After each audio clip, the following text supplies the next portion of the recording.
എന്നാൽ ഇത്രയും കള്ളം നമ്മൾ അരുണേട്ട പിടിച്ചു നിന്നു. പക്ഷെ ഇതിൽ അരുണേട്ടൻ്റെ കൺട്രോൾ പോയി, കണ്ണൊക്കെ ഇങ്ങി പുറത്തു പോകുന്നു. അടുത്ത് അന്ന് പുള്ളിക്കാരോട് ചോദിച്ചു, പുള്ളി അപ്പം തന്നെ എടുത്ത് എന്നെ ആക്ഷേപിക്കുന്ന പോലെ വലപ്പോൾ അന്ന് ഭയങ്കര അതിനും വലിയ വേദനയായിപ്പോയി. ഞാൻ ഇങ്ങനെ ചോദിച്ചു, അപ്പോൾ എൻ്റെ മോള് അടുത്ത് ഫ്രണ്ടിൽ ഇരിപ്പുണ്ട്, എൻ്റെ ഡ്രൈവറും ഇരിപ്പുണ്ട്, അവരുടെ മുമ്പ്. ഓഹോ, ഇപ്പം ഡ്രൈവർക്ക് കൊടുക്കാനുള്ള കാശൊക്കെ ഉണ്ട്, പക്ഷെ 25,000 നമുക്ക് മുകേഷ് ഏട്ടൻ്റെ കയ്യിൽ നിന്ന് തന്നെ വേണം. അതെൻ്റെ ചെറിയൊരു വാശിയാണ്, എന്നെ പീഡിപ്പിച്ച ആളല്ലേ. 2012 ഞാൻ പുള്ളിക്കാരൻ, കാരണം എനിക്ക് പുള്ളിക്കാരനോട് ഒരു ഇടപാടുണ്ടല്ലോ, ഞങ്ങൾ തമ്മിലൊരു ഇടപാടുണ്ട്. അപ്പം ഞാൻ നടനും MLA-യുമായ മുകേഷിനെതിരെ ലൈംഗിക അതിക്രമത്തിന് കേസ് കൊടുത്ത പേര് ഇനി പറയാമെന്ന് തോന്നുന്നു. കാരണം പുള്ളിക്കാരി മാധ്യമത്തിലൊക്കെ വന്ന് ഫുള്ള് എൻ്റെ ഫേസ് കാണണം, എന്നെ കാണിക്കാതിരിക്കരുത്, എനിക്കതിലൊരു ബുദ്ധിമുട്ടും ഇല്ല എന്നൊക്കെ പറഞ്ഞുകൊണ്ടൊക്കെയാണ് പറയണത്. അതുകൊണ്ട് പേര് പറയാമെന്ന്. എന്നാലും നമുക്ക് മിന്നൂട്ടി എന്ന് വിളിക്കാം. ഓക്കെ, അപ്പോൾ മിന്നൂട്ടി വന്ന് കാര്യങ്ങളൊക്കെ പറയുന്നുണ്ട്. അപ്പോൾ കാര്യങ്ങളിങ്ങനെ പറഞ്ഞ് വന്നപ്പോഴത്തേക്കും കുറേ കാര്യങ്ങളങ്ങ് കൈവിട്ടങ്ങ് പോയി. അപ്പോൾ ഇതൊരു തട്ടിപ്പാണ്, അല്ലെങ്കിൽ കൺസെൻറ്റോടു കൂടി നടന്ന, അതായത് പരസ്പര ധാരണയോടു കൂടി നടന്ന കാര്യങ്ങൾ ഒരു സമയത്ത് കൈവിട്ടു പോയ സമയത്ത് പരാതിയുമായി വന്നിരിക്കുകയാണെന്നുള്ളതിനുള്ള ഏതാണ്ട് കാര്യങ്ങളൊക്കെ ഉറപ്പായിട്ടുണ്ട്. എന്തായാലും നമ്മുടെ ചാച്ചി റിപ്പോർട്ടർ ചാനലിൽ നമ്മൾ അരുണേട്ടിന് കൊടുത്ത ഒരു ഇൻ്റർവ്യൂ ഉണ്ട്. നമുക്കതിൻ്റെ കുറച്ച് പ്രസക്ത ഭാഗങ്ങളിലേക്ക് പോകാം. ഓക്കെ, നിങ്ങൾ തമ്മിൽ വാട്സപ്പ് ചാറ്റുകൾ ഉണ്ടായിരുന്നോ? വാട്സപ്പ് ചാറ്റുകൾ ഉണ്ടായിരുന്നോ എന്ന് ചോദിച്ചാൽ 2009 വാട്സപ്പ് ചാറ്റുകൾ ഉണ്ടായിട്ടില്ല. 2012 ഞാൻ പുള്ളിക്കാരൻ, കാരണം എനിക്ക് പുള്ളിക്കാരനോട് ഒരു ഇടപാടുണ്ടല്ലോ, ഞങ്ങൾ തമ്മിലൊരു ഇടപാടുണ്ട്. അപ്പം ഞാൻ എന്നെ പണ്ട് ഉപദ്രവിച്ചത് തന്നെ, എന്നെ പീഡിപ്പിച്ചത് തന്നെ ഓർമ്മയുണ്ടോ? അത് ഞാൻ അയച്ചിട്ടുണ്ട്. അങ്ങനെ ഞാനിപ്പോ എടേ 2009 എന്നെ പീഡിപ്പിച്ചു. 2012 ഞാൻ മെസ്സേജ് അയക്കുകയാണ്, കാര്യം എന്തെന്ന് ചോദിച്ചപ്പോഴത്തേക്കും നമുക്കൊരു ഇടപാടുണ്ടെന്ന്. അപ്പോൾ അവിടെ തന്നെ കള്ളികൾ പൊളിയുകയാണ്. ഇടപാടെന്ന് പറഞ്ഞാൽ എന്തോന്നാണ്? കൊടുക്കൽ വാങ്ങലുകൾ. ഏത് മനസ്സിലായില്ലേ? കൊടുക്കൽ വാങ്ങൽ ഉണ്ടെങ്കിലാണ് ഇടപാട്. ഒരു വസ്തു വിൽപ്പന അതൊരു ഇടപാടാണ്. പണം കൊടുത്ത് വസ്തു വാങ്ങുന്നു, കൊടുക്കുന്നു, വാങ്ങുന്നു. ചാച്ചിയായി അതാണ് ഇടപാട്.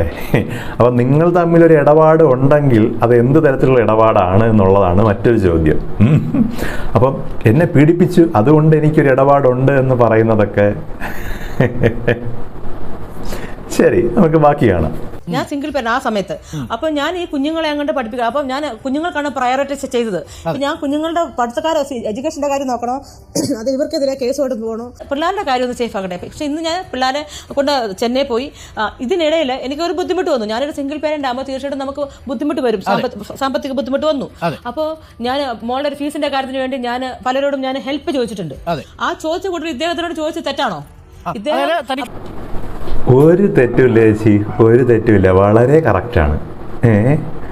നമ്മളെ മാനസികമായി നമ്മുടെ ശാരീരികമായി പീഡിപ്പിച്ച ഒരാളോട് നമുക്ക് അത്രത്തോളം വെറുപ്പായിരിക്കും. ആ മനുഷ്യനെ കാണുന്നത് പോലെ, ആ പേര് കേൾക്കുന്നത് പോലും വെറുപ്പായിരിക്കും. നമുക്ക് ഒരു ബുദ്ധിമുട്ട് വരുമ്പോഴത്തേക്കും ആ മനുഷ്യനോട് സഹായം അഭ്യർത്ഥിക്കാനുള്ള ആ ഒരു വലിയ മനസ്സിന് യാതൊരു തെറ്റുമില്ല, ഒരു കുഴപ്പവുമില്ല. ഇപ്പോൾ ആ വാക്ക് അവിടെ അർത്ഥവത്താവുകയാണ്. ഇടപാട് എന്നുള്ള വാക്ക് ഇവിടെ അർത്ഥവത്താവുകയാണ്. കാരണം മുകേഷ് ഫേസ്ബുക്ക് പോസ്റ്റിൽ പറഞ്ഞിട്ടുണ്ടായിരുന്നു, ഇവർ ഇങ്ങനെ മെസ്സേജ് അയക്കുന്നതും പണം ആവശ്യപ്പെടുന്നതും ഉൾപ്പെടെയുള്ള കാര്യങ്ങളുമൊക്കെ ഡീറ്റെയിൽ ആയിട്ട് പറഞ്ഞു. അതായത് ഈ വെളിപ്പെടുത്തലുകൾക്കെല്ലാം മുൻപേ തന്നെ മുകേഷ് ആ പോസ്റ്റിൽ പറയുന്നുണ്ട് പൈസ ആവശ്യപ്പെട്ട് ബ്ലാക്ക് മെയിൽ ചെയ്യാൻ ശ്രമിച്ചു. അപ്പോൾ ഇവർ പറയുന്നുണ്ട് എന്തുകൊണ്ട് പോയി കേസ് കൊടുത്തില്ല എന്ന്. പുള്ളി അതങ്ങനെ അങ്ങ് വിട്ടു, കാരണം ഇടപാടാണല്ലോ, അതുകൊണ്ട് വിട്ടതാണ്. അപ്പോൾ അത് ഇടപാടാണ്. അപ്പോൾ ആ സംഭവം നടന്നതിൻ്റെ പേരിൽ പൈസയൊക്കെ ചോദിക്കുന്നുണ്ട്. ഇപ്പോൾ സിംഗിൾ പാരൻറ്റിങ്ങിനൊന്നും ഒരു പ്രശ്നമൊന്നുമില്ല. അപ്പോൾ അവർക്ക് വലിയ ബുദ്ധിമുട്ടുണ്ടാകും. പക്ഷെ നമ്മൾ ബുദ്ധിമുട്ടുണ്ടാകുമ്പോൾ നമ്മൾ ആരെയാണ് നമ്മൾ സഹായം ചോദിച്ചു പോകുന്നത്? നമ്മൾ അത്രയും വിശ്വാസമുള്ള, നമുക്ക് അത്രത്തോളം സൗഹൃദമുള്ള ആൾക്കാരിലേക്കാണ് പോകുന്നത്. അപ്പോൾ അങ്ങനെ ഒരാൾ തന്നെ ആയിരുന്നു എന്നുള്ളതാണ്. പിന്നെ അവരുടെ ആ ഒരു ടേംസിൽ എന്തോ കാര്യങ്ങൾ വന്ന് പ്രശ്നം പറ്റിയിട്ടുണ്ട്. അതുകൊണ്ടാണ്, അതിന് ശേഷമാണ്. അല്ലെങ്കിൽ ഈ പറഞ്ഞ പോലെ പൈസ ചോദിച്ചിട്ടൊന്നും കൊടുത്തു കാണത്തില്ല. അപ്പോഴാണ് ഈ പറഞ്ഞതുപോലെയുള്ള പീഡനമായി അതങ്ങ് മാറിയത്. നമ്മൾ തമ്മിൽ ഇടപാടായി. ബാക്കി കുറച്ചുകൂടെ കാണാറുണ്ട്. പിന്നീട് ഒരു 3-4 വർഷത്തിന് ശേഷം മകളുടെ ഫീസിന് വേണ്ടിയിട്ട് താങ്കൾ പണം ചോദിച്ചു. അത് ഏകദേശം എത്ര രൂപയായിരിക്കും ചോദിച്ചിട്ടുണ്ടാവുക? ഓർമ്മയുണ്ടോ? നമ്മൾ സത്യസന്ധമായി പറഞ്ഞാൽ, കാരണം മുകേഷ് പറഞ്ഞിരിക്കുന്നത് ആ തെളിവുകൾ ഇല്ലില്ല, ഞാൻ 25,000 ഞാൻ ചോദിച്ചു. മോളുടെ എങ്ങനെ ഫീസിന് വേണ്ടി അതുകൊണ്ട് അപ്പം തന്നെ പുള്ളിക്കാരൻ ദേഷ്യപ്പെട്ടു, സോറി കേട്ടോ ഞാൻ ടൈറ്റാണ്, ഇത്ര പെട്ടെന്ന് പുള്ളിക്കാരൻ പറഞ്ഞു. അപ്പോൾ എനിക്ക് ഭയങ്കര ഫീൽ ചെയ്തു, അയ്യോ എന്നെ പീഡിപ്പിച്ച ആളും കൂടെയാണ്, എന്നിട്ടും ഒരു കൊച്ചിൻ്റെ അതുപോട്ടെ എനിക്ക് മെമ്പർഷിപ്പ് തന്നില്ല പോട്ടെ, ഞാൻ അതൊക്കെ വിട്ട് ഞാനിപ്പോൾ ചെന്നൈയിലാണ്, ഞാൻ അവിടെ ചെന്നൈയിൽ മുമ്പ് എനിക്ക് പെട്ടെന്ന് അത്യാവശ്യം വന്നപ്പോൾ ചേച്ചി ചിരിപ്പിച്ചു കൊല്ലേ കേട്ടാ. ഞാൻ 25,000 രൂപ ചോദിച്ചപ്പോഴത്തേക്ക് എടുത്തടിച്ചതുപോലെ പറഞ്ഞു ഞാൻ ടൈറ്റാണ്, എനിക്ക് തരാൻ പറ്റത്തില്ല. എനിക്ക് ഫീൽ ചെയ്തു, കാരണം എന്നെ പീഡിപ്പിച്ച ആളാണ്. എന്തോന്നടേ ഇത്? എൻ്റെ അച്ഛനാണ്, എൻ്റെ ഭർത്താവാണ്, എൻ്റെ സഹോദരനാണെന്ന് പറയും പോലെയല്ലേ പറഞ്ഞത് എന്നെ പീഡിപ്പിച്ച ആളാണെന്ന്. ഒരു മര്യാദ വേണ്ടേടെ ഇതിനൊക്കെ. എന്നിട്ട് ഞാനിങ്ങനെ റോളൊക്കെ ചെയ്തിട്ടാണ് ഞാൻ പിള്ളേരുടെ ഫീസ് അടയ്ക്കണം, വാടക കൊടുക്കണം, ഇലക്ട്രിസിറ്റി അടയ്ക്കണം, അപ്പോൾ എന്തെല്ലാം ബുദ്ധിമുട്ട് ഒരു സിംഗിൾ പേരൻ ഓർക്കണം. അപ്പോൾ ഞാനത് അദ്ദേഹത്തോട് ചോദിച്ചു, എനിക്കിന്ന് അതിലൊരു തെറ്റായിട്ട് എനിക്ക് തോന്നുന്നില്ല. നമുക്ക് ഇതിലൊന്നും ഒരു തെറ്റും തോന്നി, നമുക്ക് ഇതിൽ ആകപ്പാടെ തെറ്റായിട്ട് തോന്നി ഈ പരാതി കൊടുത്തത് മാത്രം ചെറിയൊരു തെറ്റ് പോലെ തോന്നുന്നു, ബാക്കിയൊന്നും ഒരു പ്രശ്നമില്ല. ചേച്ചി കണ്ടിന്യൂ. 25,000 മാത്രമേ ചോദിച്ചിട്ടുള്ളൂ മുകേഷിനോട് അന്ന്. 25 അന്ന് പുള്ളിക്കാരോട് ചോദിച്ചു, പുള്ളി അപ്പം തന്നെ എടുത്ത് എന്നെ ആക്ഷേപിക്കുന്ന പോലെ അന്ന് ഭയങ്കര അതിലും വലിയ വേദനയായിപ്പോയി. ഞാൻ ഇങ്ങനെ ചോദിച്ചു, അപ്പോൾ എൻ്റെ മോള് അടുത്ത് ഫ്രണ്ടിൽ ഇരിപ്പുണ്ട്, എൻ്റെ ഡ്രൈവറും ഇരിപ്പുണ്ട്, അവരുടെ മുമ്പ് ഓഹോ 25,000 രൂപയാണ് അത്യാവശ്യമുള്ളത്, ഡ്രൈവറും കൂടെ ഉണ്ട്. അപ്പം ഡ്രൈവർക്ക് കൊടുക്കാനുള്ള കാശൊക്കെ ഉണ്ട്, പക്ഷേ 25,000 രൂപ നമുക്ക് മുകേഷ് ഏട്ടൻ്റെ കയ്യിൽ നിന്ന് തന്നെ വേണം. അതെൻ്റെ ചെറിയൊരു വാശിയാണ്, എന്നെ പീഡിപ്പിച്ച ആളല്ലേ. പിന്നീട് മുകേഷിനോട് പണം എപ്പോഴെങ്കിലും സഹായം ചോദിച്ചിരുന്നോ? അത് കൂടാതെ അതിപ്പോൾ ഞാൻ ഇവിടെ എന്തൊക്കെയാലും ഞാൻ തുറന്നു പറയാം. 2022 എൻ്റെ ഒരു കസിൻ ഇവിടെ വന്നിട്ട് ഇവിടെ ടി വി കണ്ടുകൊണ്ടിരുന്ന ടി വി കണ്ടപ്പോൾ ആ മുകേഷ് ഏട്ടൻ പറഞ്ഞു ചിരിച്ചപ്പോൾ എനിക്ക് ദേഷ്യം പറഞ്ഞു, കുകേഷ് അവൻ്റെ ആ റിമോട്ട് വാങ്ങിച്ചിട്ട് ഞാൻ അങ്ങോട്ട് ഓഫ് ചെയ്തു. അപ്പോൾ എന്താ ചേച്ചി അപ്പം ഞാൻ എൻ്റെ കസിൻ ബ്രദറാണ്, അമ്മയുടെ ആങ്ങളുടെ മോൻ്റെ അടുത്ത് ഞാൻ ഇങ്ങനെ കാര്യങ്ങൾ പറഞ്ഞു, എടാ എന്നിട്ട് ഇവൻ ഇങ്ങനെയൊക്കെ ചെയ്തു, എന്നിട്ട് എനിക്ക് മെമ്പർഷിപ്പ് തരാമെന്ന് പറഞ്ഞ് എനിക്ക് ഇത് എന്താ ചെയ്യേണ്ടത്. അപ്പോൾ ശരി നമുക്ക് നമ്മളെ പീഡിപ്പിച്ച ഒരു വിഷമം നമുക്ക് ഉള്ളിൽ കിടക്കുവാണ്. ഞാൻ ഇവൻ്റെ അടുത്ത് പറഞ്ഞു. ഇത് കഴിഞ്ഞപ്പോഴത്തേക്കും എനിക്ക് സെർവൻറ്റ് വന്നപ്പോൾ ഞാൻ സെർവൻറ്റിനോട് കിച്ചണിലോട്ട് പോയി. ഇവൻ ഈ സമയം എൻ്റെ ഫോൺ എടുത്ത്, ഇപ്പം ഞാൻ തുറന്നു പറയാം, നാളെ ഞാൻ തന്നെ അയച്ചെന്ന് വേണമെങ്കിൽ പറയാം, എനിക്കതിന് കുഴപ്പമില്ല. പക്ഷെ നിങ്ങൾ പൊതുജനം എന്താണോ സത്യം നിങ്ങൾ അറിയണം. ഇവൻ എൻ്റെ ഫോൺ എടുത്തിട്ട് മുകേഷിന്റെ നമ്പർ എടുത്തിട്ട് മുകേഷിനെ ഫോൺ വിളിച്ചത് എൻ്റെ നമ്പറിൽ നിന്നാണോ ഇവന്റെ നമ്പറിൽ നിന്നാണെന്ന് എനിക്കറിയത്തില്ല. പക്ഷെ ഇവൻ വിളിച്ച് നല്ല ചീത്ത പറഞ്ഞു. ആദ്യം ഇവൻ എൻ്റെ ഫോണിൽ നിന്ന് എടുത്തിട്ട് മെസ്സേജ് അയച്ചു, മുകേഷ് ഏട്ടാ, അതായത് ഞാൻ പറഞ്ഞ കാര്യങ്ങളൊക്കെ, നിങ്ങളെ മെമ്പർഷിപ്പ് തരാന്ന് പറഞ്ഞ് എന്നെ പീഡിപ്പിച്ചതൊക്കെ ഓർമ്മയുണ്ടോ, എന്നെ നിങ്ങളുടെ ഫ്ലാറ്റിൽ കൊണ്ടുപോയത് ഓർമ്മയുണ്ടോ, അങ്ങനെ ഒരു മെസ്സേജ് ഇവൻ എൻ്റെ ഫോണിൽ നിന്ന് അയച്ചു. പിന്നെ ഞാൻ ഇങ്ങനെ വന്നപ്പോഴത്തേക്ക് ഇവന്റെ കണ്ണൊക്കെ ഇങ്ങനെ, എന്റെ കസിന് ഞാനെന്നുള്ള രീതിയിൽ എൻ്റെ ഫോണിൽ നിന്ന് ഇവൻ അയച്ചു. എൻ്റെ കസിൻ അയച്ചു, ബിബിനാണ് അവൻ അയച്ചു. അപ്പോൾ ഇച്ചിരി കഴിഞ്ഞപ്പോഴത്തേക്ക് എന്തോ ഓരോ ഒച്ചയൊക്കെ കേട്ടപ്പോഴത്തേക്ക് ഞാൻ ഇങ്ങനെ ഓടി വന്നപ്പോഴത്തേക്ക് ഇവരെ കണ്ണൊക്കെ ചുമന്നിരിക്കുന്നു. ഞാൻ പറഞ്ഞു എന്താ എന്ന് പറഞ്ഞു. അപ്പോൾ ഇവൻ പറയാം, ഞാൻ കൊടുത്തിട്ടുണ്ട് അവനിട്ട്. ഞാൻ പറഞ്ഞു എന്ത്? മുകേഷിനെ ഞാൻ വിളിച്ചു. എന്നിട്ട് അപ്പോൾ അവൻ പറയാം, ഞാൻ പറഞ്ഞു എടാ ഡാഷ് മോനെ, ഇത് വന്ന് നിൻ്റെ കാല് ഞാൻ ഓടിക്കണം, നീ എന്താണ് എൻ്റെ പെങ്ങളെ നീ ചെയ്ത്. അങ്ങനെ ഇവ കുറേ ഇവൻ്റെതായ ലോക്കൽ ഭാഷ ശരിക്കും അങ്ങോട്ട് പറഞ്ഞപ്പോൾ ഞാനിങ്ങനെ പറഞ്ഞു, അത് വേണ്ടിയിരുന്നില്ല, നിനക്കിവിടെ ഫോൺ കിട്ടിയ. ഞാൻ ചേച്ചിയുടെ ഫോണിൽ നിന്ന് ഫോൺ എടുത്ത് നമ്പർ എടുത്തു. അപ്പോൾ ഞാൻ ചോദിച്ചു, നീ എൻ്റെ ഫോണിൽ നിന്നാണോ, നീ ആരുടെ ഫോണിൽ നിന്ന് വിളിച്ചേ? അപ്പോൾ അവൻ പറഞ്ഞു എൻ്റെ ഫോണിൽ. എനിക്കറിയില്ല എൻ്റെ ഫോണിൽ നിന്നാണോ അവൻ വിളിച്ചത്, പക്ഷെ ഞാൻ മിണ്ടിയിട്ടില്ല, എനിക്കറിയത്തില്ല. പക്ഷെ ഇപ്പം കോടതി പോകുമ്പം ഈ മെസ്സേജ് ആരുടെ ഫോണിൽ നിന്നാണ് പോയേക്കുന്നത്? എൻ്റെ ഫോണിൽ നിന്നല്ലേ.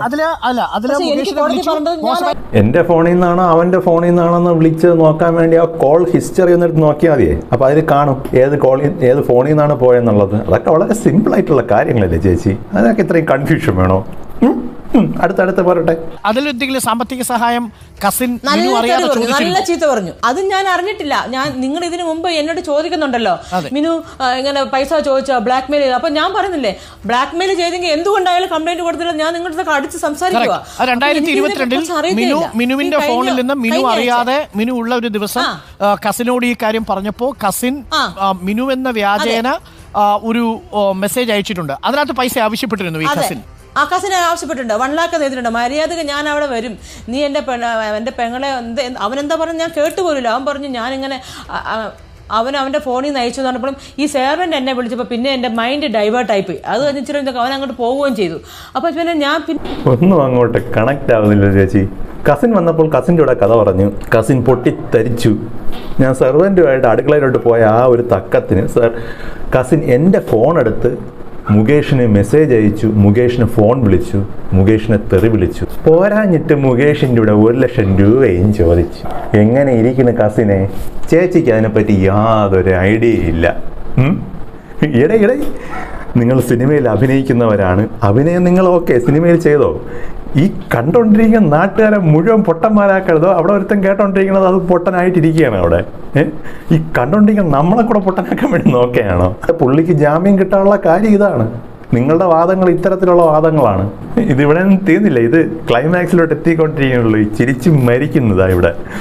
വരട്ടെ. 1 ലക്ഷം രൂപ വേണം എന്ന് ആവശ്യപ്പെട്ട് മെസ്സേജ് ആയിട്ട് അയച്ചു. അത് പിന്നീട് മിനു കണ്ടു. മിനു കണ്ടപ്പോൾ മിനു പിന്നെ മുകേഷ് വിളിച്ചു പറഞ്ഞു, ഇത് ഞാൻ അയച്ചതല്ല, ഇത് കസിൻ അയച്ചതാണ്, അത് കാര്യമാക്കരുതെന്ന് പറഞ്ഞു. അല്ലല്ല, ഞാൻ അത് കേക്കെ ഞാൻ കാണുന്നത് എപ്പോഴാന്ന് അറിയോ? കഴിഞ്ഞ ആഴ്ചയാണ് ഞാൻ കാണുന്നത്. ഞാൻ പറയുന്നത് ഇതെന്താ ഞാൻ ബ്ലാക്ക് മെയിൽ ചെയ്തെന്ന് എന്റെ ഫോണിൽ മെസ്സേജ് അയച്ചേക്കുന്നത്. ഞാൻ പെട്ടെന്ന് മുകേഷിന്റെ ചാവിട്ട് കഴിഞ്ഞ ആഴ്ചയാണ് ഞാൻ എടുത്തത്. കള്ളത്തരം കേട്ട് മൊട്ടയാണ് എൻ്റെ കണ്ണ് വരെ തള്ളി ഇങ്ങി പുറത്തു പോന്ന്. ഇജാതി കള്ളത്തരങ്ങളൊക്കെ 2022 അയച്ച വാട്സാപ്പ് മെസ്സേജ് ഇപ്പോഴും 2024 നമ്മൾ കണ്ടായിരുന്നു. എന്നാൽ ഇത്രയും കള്ളം നമ്മൾ അരുണേട്ട പിടിച്ചു തന്നു. പക്ഷെ ഇതിൽ അരുണേട്ടൻ്റെ കൺട്രോൾ പോയി, കണ്ണൊക്കെ ഇങ്ങി പുറത്തു പോന്ന്.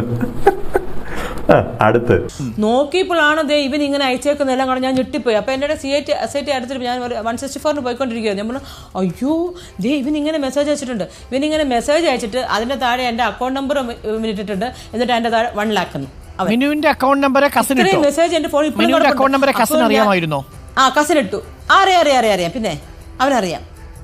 ഈടെ എന്താണ് ഈ കേൾക്കണത്? അല്പവും കൂടെയൊക്കെ ദഹിക്കുന്നത് വെറും വയറ്റിലൊന്നും ദഹിക്കുകയില്ലേ ചെയ്ത്.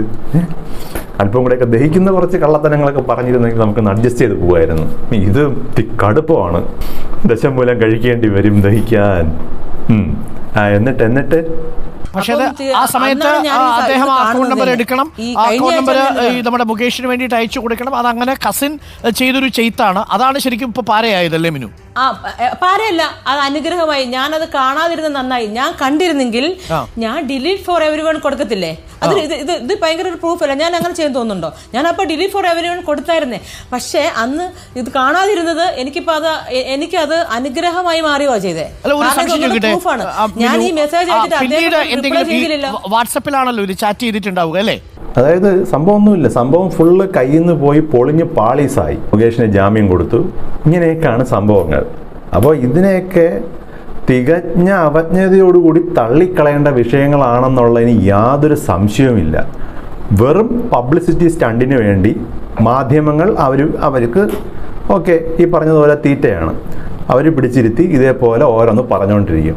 നമ്മളെപ്പോലുള്ളവർ, പൊതുജനം കഴുതയായിട്ടുള്ളവർ ഇങ്ങനെ ഈ മണ്ടത്തരങ്ങളൊക്കെ കേട്ടും കൊണ്ടിരിക്കുകയും ചെയ്യും. എങ്ങനെ ഉണ്ടല്ലേ? എന്തായാലും സംഭവം ചിരിക്കാൻ കുറേ വകയുള്ള സാധനമാണ്. ആരും ഒന്ന് മിസ് ചെയ്ത് കളയില്ലെന്ന് മാത്രമേ എനിക്കുള്ളൂ. അവസാനം വരെ കണ്ടെന്ന് വിശ്വസിക്കുന്നു. അപ്പോൾ ഇതിൻ്റെ മുഴുവൻ വീഡിയോ ഞാൻ ലിങ്ക് വേണമെങ്കിൽ കൊടുത്തേക്കാം, നിങ്ങൾക്ക് കയറി കാണാവുന്നതാണ്. ഇപ്പം എൻ്റെ പ്രസക്ത ഭാഗങ്ങളൊക്കെ ഞാൻ ചീന്തി എടുത്തിട്ടുണ്ട്. ഇനിയും കുറച്ചുകൂടെ കണ്ടു ചിരിക്കണമെങ്കിൽ നിങ്ങൾക്ക് പോയി നോക്കാവുന്നതാണ്. റിപ്പോർട്ടർ ചാനലിൽ തന്നെ അത് കിടപ്പുണ്ട്. അപ്പോൾ ഇത്രയൊക്കെയാണ്. ഇത്തരത്തിലുള്ള കള്ളനാണയങ്ങളെ തിരിച്ചറിയുക എന്നുള്ളതാണ് ഒന്നാമത്തെ കാര്യം. ജെന്യുവിനായിട്ടുള്ള കേസുകളുടെ പ്രാധാന്യം കൂടി നശിപ്പിച്ച് കളയുന്ന ഇത്തരം ജന്തുക്കളെ സമൂഹത്തിൽ ഒറ്റപ്പെടുത്തുക, മാറ്റി നിർത്തുക എന്നൊന്ന് മാത്രമേ പറയാവുള്ളൂ. അല്ലാതെ ഇനിയിപ്പോൾ കൂടുതൽ ഇനി പറയാനൊന്നുമില്ല. ഇതൊക്കെ പകൽ പോലെ എല്ലാം വെളിച്ചത്ത് വന്നു കഴിഞ്ഞു. നിവിൻ പോളിയുടെ കാര്യങ്ങളൊക്കെ നമ്മൾ കണ്ടതാണ്. അതുപോലെയൊക്കെ തന്നെയാണ് ഈ കണ്ടിട്ടുള്ള പല കേസുകളിലും. പക്ഷേ ഇതിൽ ഈ പറഞ്ഞതുപോലെ കുറച്ച് ജെന്യുവിൻ കേസുകൾ ഉണ്ട് എന്നാണ് എനിക്ക് തോന്നുന്നത്. പക്ഷേ അവരുടെ പ്രാധാന്യം കൂടി ഇവർ നശിപ്പിച്ച് കളയും എന്നുള്ളതാണ് ഇത്തരം കള്ള പരാതികളിലൂടെ വരുമ്പോഴുള്ള പ്രശ്നമെന്ന് പറയുന്നത്. അപ്പോൾ ഇത്രയേ ഉള്ളൂ. മറ്റൊരു വിഷയമായി അടുത്തൊരു വീഡിയോയിൽ വീണ്ടും കാണാം. അതുവരെ ഗുഡ് ബൈ.